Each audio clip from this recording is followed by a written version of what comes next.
KK line ను Visakha division లోనే కొనసాగించాలంటూ కూడా వామపక్ష పార్టీలు ఆందోళన బాట పట్టారు. ఇక్కడ ఏదైతే రైల్వే స్టేషన్ దగ్గర పెద్ద ఎత్తున ఆందోళన చేస్తున్నటువంటి పరిస్థితి కనిపిస్తా ఉంది. ఇదే అంశానికి సంబంధించి వామపక్ష పార్టీ నాయకులు ఉన్నారు, వాళ్ళని అడిగి తెలుసుకునే ప్రయత్నం చేద్దాం. కేకే లైన్ ని విశాఖ డివిజన్ లో కొనసాగించాలంటూ కూడా ఈ ఆందోళన చేస్తా ఉన్నారు. ప్రధానంగా వాల్తేరు డివిజన్ అత్యంత పూర్వమైనది, అత్యంత ఆదాయం ఇచ్చేటటువంటిది. దాంట్లో KK line one of the major part. దాన్ని తరలించడం, అదే ఆంధ్రప్రదేశ్ భూభాగంలో ఉన్నటువంటి కొత్త వలస కిరణ్ అరకు, దీన్ని ఒరిస్సాకి రాయగడలో ఇవ్వడాన్ని ఎలా చూడొచ్చు అంటారు? ఇది పూర్తిగా ఇక్కడ ఉన్నటువంటి ప్రభుత్వ వైఫల్యంగానే మేము భావిస్తాము.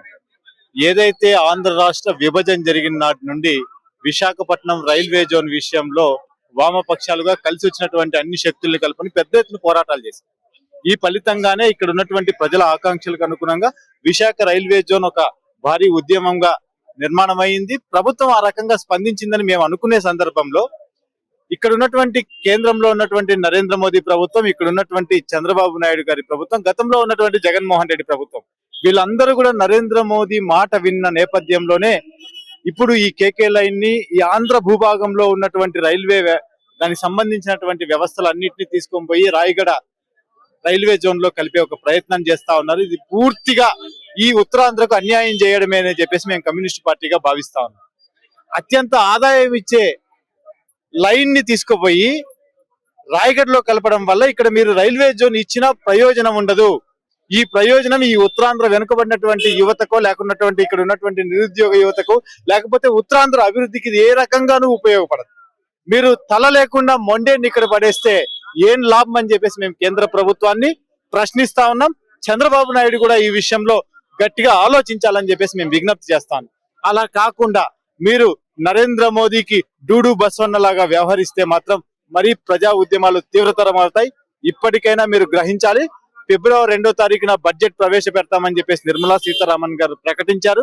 ఆ బడ్జెట్ లో కేకే లైన్ తో కూడినటువంటి అరకు, ఈ ప్రాంతంలో ఉన్నటువంటి రైల్వే లైన్లని మొత్తం ఈ విశాఖ రైల్వే జోన్ లోనే ఉంచి దీన్ని విశాఖ రైల్వే జోన్ గా కొనసాగించాలని చెప్పేసి మేము డిమాండ్ చేస్తాం. లేని పక్షంలో ఉద్యమాలు తీవ్రతరం అవుతాయని హెచ్చరిస్తాం. విభజన హామీలో డివిజన్ తో పాటుగా జోన్ ను కొనసాగించాలి. అత్యంత పురాతనమైనటువంటి వాల్తేరు డివిజన్ రద్దు చేయడంతో పాటు విశాఖ డివిజన్ ఏర్పాటు చేశారు. దాన్ని ఎలా చూడొచ్చు అంటారు? ఒకవైపు ఎయిర్పోర్ట్, ఏదైతే భోగాపురం ఎయిర్పోర్ట్ అందుబాటులోకి తీసుకొస్తామని చెప్తా ఉన్నారు. మరొక వైపు రైల్వే అత్యంత ఆదాయం కలిగినటువంటి వాల్తేరు డివిజన్ లో కేకే లైన్ ని కొత్త వలస నుంచి కూడా ఇచ్చేసేటటువంటి పరిస్థితి. దాన్ని ఎలా చూడొచ్చు? దీన్ని ఎలా ఎదుర్కొనే పరిస్థితి ఉండబోతా ఉంది? దీన్ని ఎలా చూడాలంటే ఈ ఉత్తరాంధ్రకో ఆంధ్రప్రదేశ్ కో తీవ్ర నష్టంగానే చూడాలి. ఇందులో ఏ మాత్రం అనుమానం లేదు. ఎందుకంటే ఇప్పటికే విశాఖపట్నం నుండి కర్నూలు లాంటి చోటుకి వెళ్ళాలంటే రైళ్లు లేనటువంటి ఒక పరిస్థితి ఉంది. ఈ ఆంధ్ర రాష్ట్రంలో అత్యంత కీలకమైనటువంటి నగరాలకు వెళ్ళడానికి కూడా ఇక్కడ నుంచి రైలు సౌకర్యం లేదు.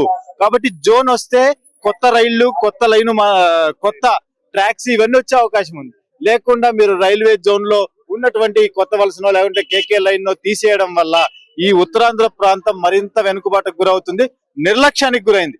ఇప్పటికే 100 సంవత్సరాల నిర్లక్ష్యానికి గురైంది. వాల్తేరు డివిజన్ చాలా పురాతనమైంది అంటారు. పురాతనమైంది అయినప్పుడు ఇక్కడ అభివృద్ధి ఎందుకు జరగలేదంటే కారణం ఏంటంటే మీ పాలకుల్లో చిత్తశుద్ధి లేదు. మీ ప్రకటనల్లో వాగాడంబరం తప్ప అందులో పనికొచ్చే అంశాలు, ఉపయోగపడే అంశాలు, అభివృద్ధికి అవసరమైనటువంటి అంశాలు ఏవీ లేకుండా ఉన్నాయనేది స్పష్టంగా కనిపిస్తుంది. ఇంతకు ముందు మీరు అన్నారు ఇక్కడ విశాఖపట్నాన్ని మేము బాగా డెవలప్ చేస్తామంటా ఉన్నారు. తర్వాత ఇక్కడ అంతర్జాతీయ ప్రమాణాలతో ఇక్కడ టెక్ సంస్థల్ని నిర్మిస్తామంటున్నారు. వాళ్ళందరికీ సౌకర్యాలు కావాలి కదా, ఎలా ఇస్తారు మీరు? ఎక్కడో ఇక్కడ ఉన్నటువంటి ఎయిర్పోర్ట్ ని ఇక్కడ నుంచి అక్కడికి తరలిస్తామంటారు. ఇక్కడ నుంచి అక్కడికి వెళ్ళాలంటే 2 గంటలు కావాలి. ఎయిర్పోర్ట్ కి వెళ్ళాలంటే మళ్ళా ఫ్లైట్ లో వెళ్లాల్సినటువంటి పరిస్థితి ఈ నగరంలో కనిపిస్తా ఉంది. ఎయిర్పోర్ట్ కి వెళ్ళాలంటే మళ్ళా ఇంకో ఫ్లైట్ లో వెళ్ళాలి ఈ రోజు. కాబట్టి మీ మాటల్లో చిత్తశుద్ధి లేదు. మీరు ఈ నగర అభివృద్ధిని దృష్టిలో పెట్టుకోవాలన్నా, విశాఖ సమగ్ర అభివృద్ధిని దృష్టిలో పెట్టుకోవాలనుకున్నా, ఈ ఉత్తరాంధ్ర అభివృద్ధికి తలమానకమైనటువంటి విశాఖపట్నాన్ని మీరు అభివృద్ధి చేయడం ఒక్కటే మార్గము. లేకపోతే ఇక్కడ నిరుద్యోగం పెరుగుతా ఉంది, ఇక్కడ ఆదాయ అసమానతలు పెరుగుతా ఉన్నాయి, ఈ నగరంలో మురికివాడల సంఖ్య రోజు రోజుకి పెరుగుతా ఉంది. ఇప్పటికే ఈ ఆసియాలో అత్యధిక మురికివాడలున్న నగరంగా విశాఖపట్నం నమోదయ్యింది. కాబట్టి ఈ వెనుకబాటుతనాన్ని, ఈ పేదరికాన్ని పోగొట్టాలంటే ఇక్కడ ఉద్యోగ ఉపాధి అవకాశాల కల్పన ముఖ్యము. ఈ ఉద్యోగ ఉపాధి అవకాశాల కల్పన కోసం ఈ వైపు రైల్వే జోన్ ఉండాలి. ఈ రైల్వే జోన్ లోనే ఈ ఆంధ్ర రాష్ట్రంలో ఉన్నటువంటి కొత్త వలస లేకపోతే అరకు ఈ కేకే లైన్ ని కూడా ఇందులోనే ఉంచాలి. తర్వాత అదే విధంగా ఈ ఉత్తరాంధ్రకు మీరు చెప్పినట్టుగా అంతా అమరావతి అనే పద్ధతిని వదిలేసి ఈ విశాఖపట్నానికి కావాల్సినటువంటి టెక్ సంస్థలన్నింటినీ ఇక్కడికి తీసుకొని వచ్చి ఇక్కడ నిర్మించడం ద్వారా ఇక్కడ ఉన్నటువంటి నిరుద్యోగాన్నో పేదరికాన్నో రూపుమాపొచ్చే తప్ప మీరు చెప్పే మాటలకు చేసే చేతలకు సంబంధం లేకుండా ఉంది. ఇది ప్రజా ఉద్యమం అవుతుంది. మీ మాటల్ని మీరు నిలబెట్టుకోకపోతే ప్రజా ఉద్యమానికి ప్రజా ఆగ్రహానికి ఈ కూటమి ప్రభుత్వం ప్రధానంగా చంద్రబాబు నాయుడు ప్రభుత్వం కూడా గురికాక తప్పదు. ఈ విషయంలో జగన్మోహన్ రెడ్డి నోరు విప్పాలి.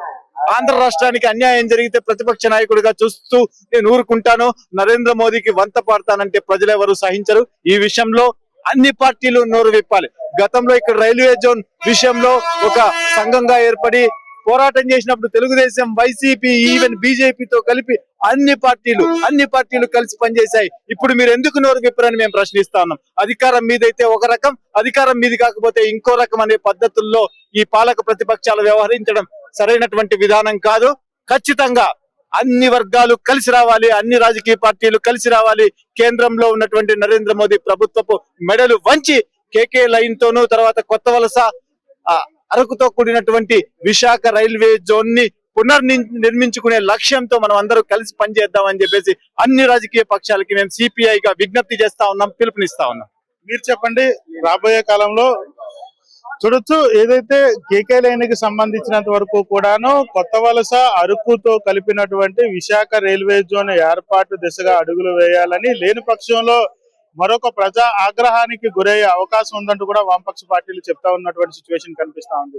ఇప్పటికే రాష్ట్ర విభజన జరిగి దశాబ్ద కాలం పూర్తవుతున్నప్పటికీ కూడా విశాఖ రైల్వే జోన్ అంశానికి సంబంధించినంత వరకు త్వరిత్వరిగా అడుగులు పడలేనటువంటి పరిస్థితి. పడుతున్నటువంటి సమయంలో ఏదైతే కేకే లైన్ ని విశాఖ జోన్ లో ఉంచకుండా రాయగడ కలపడాన్ని కూడా తీవ్రంగా విభేదిస్తున్నటువంటి పరిస్థితి కనిపిస్తా ఉంది. ఇప్పటికైనా కేంద్ర రాష్ట్ర ప్రభుత్వాలు స్పందించి అరకు ఏదైతే కిరండోల్ లైన్ కి సంబంధించినంత వరకు కొత్త వలస అరకుతో కూడినటువంటి విశాఖ రైల్వే జోన్ ఏర్పాటు దిశగా అడుగులు వేయాలని, లేని పక్షంలో మరొక ప్రజా ఉద్యమానికి పునాది పడే అవకాశం ఉందంటూ కూడా వామపక్ష పార్టీలు చెప్తున్నటువంటి పరిస్థితి కనిపిస్తా ఉంది.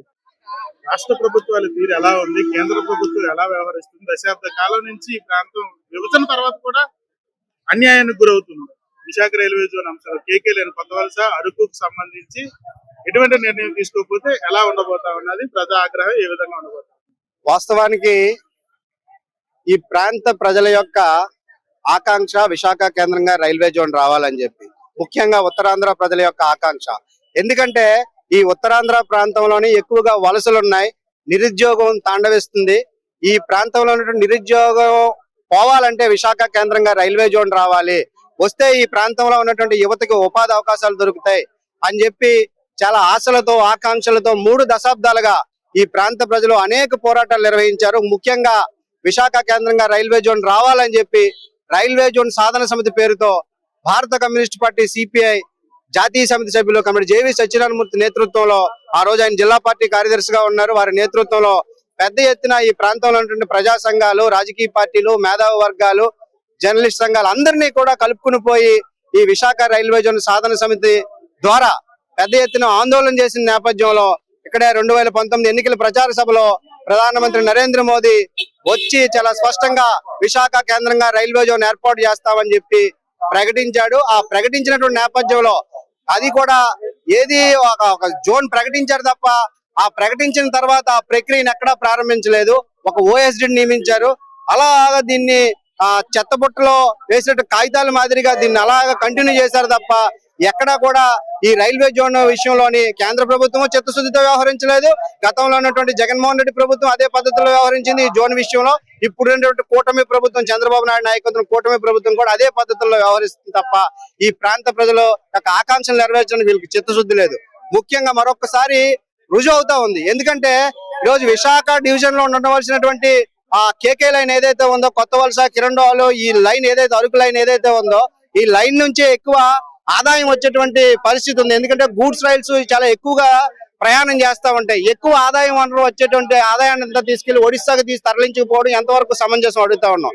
కాబట్టి అటువంటి మొండం ఇక్కడ నుంచి శరీర భాగాలన్నీ కూడా అటువైపు పోయి తలా తోకలేనటువంటి డివిజన్ జోన్ ఇచ్చడం వల్ల, ఇక్కడ ఉంచడం వల్ల ప్రయోజనం అయితే లేదు. మరొకసారి ఈ ప్రాంత ప్రజలను మోసం చేయడం అవుతుంది. ముఖ్యంగా చంద్రబాబు నాయుడు ప్రభుత్వం ఈ రోజు తెలుగుదేశం పార్టీ ఎంపీలతోని ఈ రోజు కేంద్రంలో నరేంద్ర మోడీ ప్రభుత్వం మనుగడ కొనసాగిస్తా ఉంది. కాబట్టి ఈ రోజు నరేంద్ర మోడీకి చంద్రబాబు నాయుడు చెప్పినా, లేకపోతే ఈ ప్రాంత ప్రజలు ఈ ఉత్తరాంధ్రలో ఉన్నటువంటి ఎంపీలైన చెప్పినా వీళ్ళు వినేటువంటి పరిస్థితి ఉన్నా సరే వీళ్ళు నిమ్మకి నీరెత్తినట్టు వ్యవహరిస్తూ గుడ్డోళ్లాగా ప్రవర్తిస్తా ఉన్నారు. కాబట్టి మరొక్కసారి ఉత్తరాంధ్ర ప్రజలను మరొకసారి మోసం చేయడమే. ముఖ్యంగా ఈ విశాఖ ఎంపీ శ్రీభరత్ ఎవరైతే ఉన్నారో ఈ శ్రీభరత్ తన ఎంపీ ఎన్నికల్లో కూడా తనంటూ ఒక ప్రత్యేకమైన మేనిఫెస్టోను కూడా రూపొందించుకున్నాడు. ఆ రూపొందించుకున్న మేనిఫెస్టోలో నన్ను గనక ఎంపీగా గెలిపిస్తే ఈ ప్రాంత ప్రజల యొక్క దశాబ్దాల కళని నేను నెరవేరుస్తాను, విశాఖ కేంద్రంగా రైల్వే జోన్ తీసుకొస్తాను, అది కూడా కేకే లైన్ తో ఆదాయం వచ్చేటువంటి కేకే లైన్ ని ఇక విశాఖ డివిజన్ లోనే ఉంచుతానని చెప్పి ఈ రోజు ఎంపీ శ్రీభరత్ ఎక్కడున్నాడు, ఏం చేస్తున్నాడు, గాడిదలు కాస్తా ఉన్నాడు అని మేము అడుగుతా ఉన్నాం భారత కమ్యూనిస్ట్ పార్టీ సిపిఐగా. కాబట్టి మీరు చిత్తశుద్ధితో వ్యవహరించాలి. ఈ ప్రాంతం యొక్క ప్రజల యొక్క ఆకాంక్షల్ని పరిగణలోకి తీసుకోవాలి. ఈ ప్రాంత ప్రజల యొక్క ఆవేదనని పరిగణలోకి తీసుకోవాలి. అవేవి తీసుకోకుండా మా వ్యాపార ప్రయోజనాలు ముఖ్యం, మా కేసులు, మా స్వప్రయోజనాలు ఇవే మాకు ముఖ్యం. నరేంద్ర మోడీ బూట్లు నాకుతావలసినంటే మేమేమీ చెప్పలేం. నరేంద్ర మోడీ బూట్లు కాదు, నరేంద్ర మోడీ సంఖ నాకండి, మాకేమీ అభ్యంతరం లేదు. కానీ ఈ ప్రాంత ప్రజల యొక్క ఆకాంక్షలను మాత్రం నెరవేర్చకుండా మీరు ఇవే దొంగ నాటకాలు ప్రదర్శిస్తా ఉంటే మాత్రం మిమ్మల్ని ఉత్తరాంధ్ర ప్రజలు తరిమి కొడతారు. ముఖ్యంగా ఉత్తరాంధ్రలో ఉన్నటువంటి యువత కూడా మిమ్మల్ని పరుగులు పెట్టిస్తారు. మీ ప్రభుత్వాన్ని పక్కనే ఉన్నటువంటి బంగాళాఖాతంలో కలుపుతారని కూడా ఈ సందర్భంగా హెచ్చరిక చేస్తా ఉన్నాం. కెమెరా పర్సన్ నారాయణతో భరత్, యూటీవీ విశాఖ నుంచి.